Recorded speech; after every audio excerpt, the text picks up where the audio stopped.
नमस्कार भाइयों और बहनों। आज मैं फिर से उपस्थित हुआ हूँ आपके बीच एक और नई और बहुत रोचक कथा लेकर। तो मित्रों, आज जो मैं बताने जा रहा हूँ वह हनुमान जी से संबंधित एक वाकया है, जो कि आपको यह बताऊंगा कि हनुमान जी को क्यों हम सिंदूर चढ़ाते हैं, इसकी वजह क्या है, क्यों हनुमान जी को सिंदूर का चूड़ा चढ़ाया जाता है और क्यों हनुमान जी को सिंदूर इतना अत्यंत प्रिय है।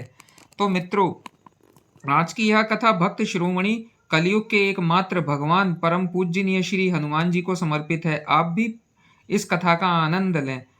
तो मित्रों, महायुद्ध समाप्त हो चुका था। जगत को त्रास देने वाला रावण अपने कुटुंब सहित नष्ट हो चुका था। कौशलाधीश राम के नेतृत्व में चहुं और शांति थी। श्री राम का राज्याभिषेक हुआ।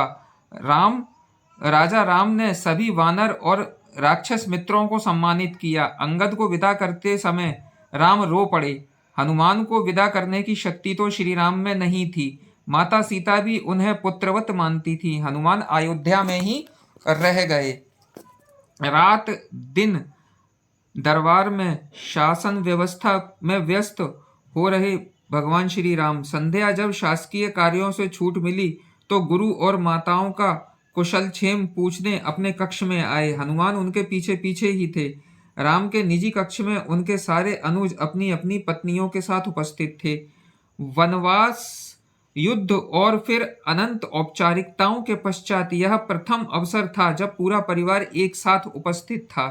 राम, सीता और लक्ष्मण को तो नहीं, कदाचित अन्य बंधुओं को एक बाहरी अर्थात हनुमान का यहाँ पर होना बहुत अनुचित प्रतीत हो रहा था। चूंकि शत्रुघ्न सबसे छोटे थे अतः वे ही अपनी भाभियों और अपनी पत्नियों की इच्छा पूर्ति हेतु संकेतों में ही हनुमान को कक्ष से जाने के लिए कह रहे थे। पर आश्चर्य की बात है कि हनुमान जैसा ज्ञाता भी यह मामूली संकेतों को समझने में असमर्थ हो रहा था। उनकी उपस्थिति में ही बहुत देर तक सारे परिवार ने जी भरकर बातें की। फिर भरत को ध्यान आया कि भैया भाभी को भी एकांत मिलना चाहिए। उर्मिला को देख उनके मन में हुक उठती थी। इस प्रतिक्रिया को भी अपनी पति का सानिध्य चाहिए।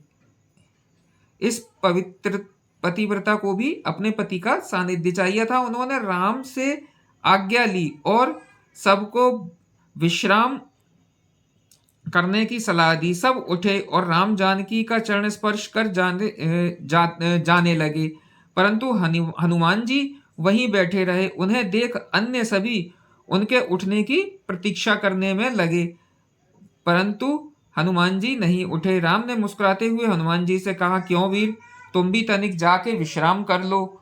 हनुमान जी बोले, प्रभु आप सम्मुख हैं, इससे अधिक विश्रामदायक भला कुछ हो सकता है। मैं तो आपको छोड़कर नहीं जाने वाला।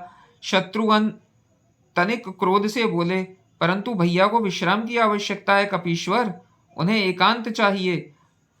तो हाँ, तो मैं कौन सा प्रभु के विश्राम में बाधा डालता हूं, मैं तो यहाँ सैताने बैठा हूं। आपने कदाचित सुना नहीं, भैया को एकांत की आवश्यकता है। पर माता सीता तो यही हैं, वे भी तो नहीं जा रही, फिर मुझे ही क्यों निकालना चाहते हैं आप?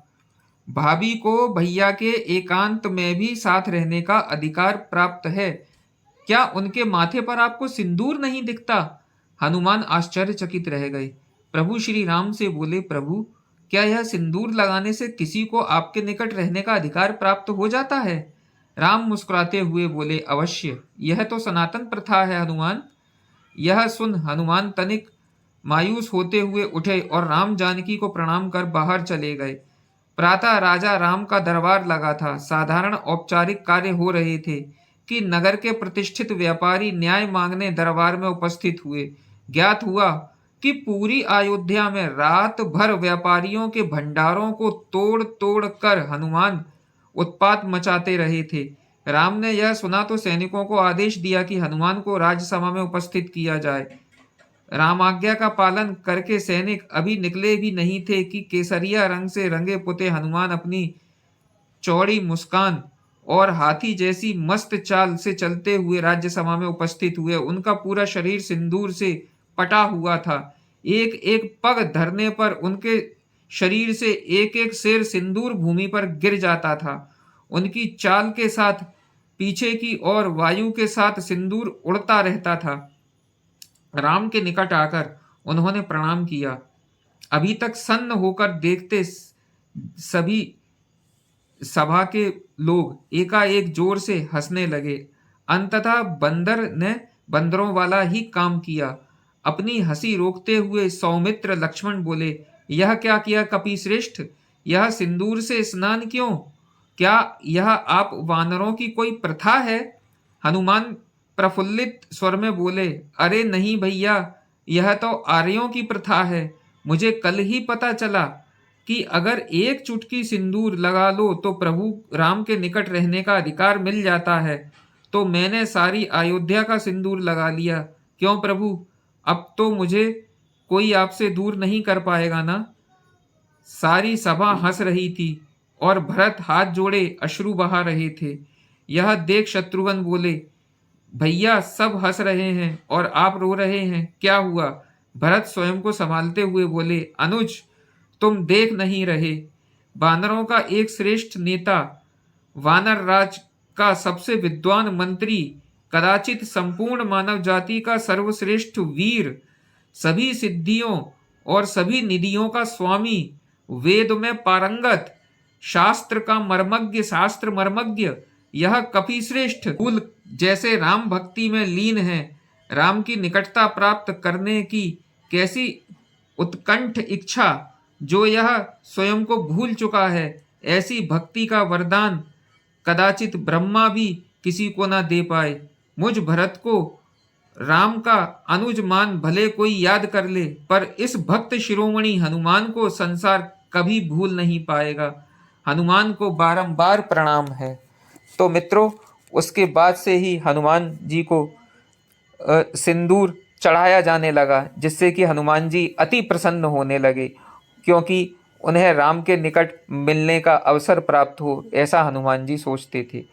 तो मित्रों, मेरे द्वारा यह बताई गई कथा कि हनुमान जी को सिंदूर क्यों चढ़ाया जाता है, क्यों हम उन्हें सिंदूर का चोला चढ़ाते हैं, यह कथा आपको कैसी लगी कृपया कमेंट करके ज़रूर बताइएगा। और यदि आप मेरे चैनल पर नए हैं तो कृपया चैनल को सब्सक्राइब जरूर करिएगा, जिससे कि और भी नई नई हम हिंदुओं की जानकारियां, हिंदू धर्म से जुड़ी जानकारियां आप तक पहुंचती रहें।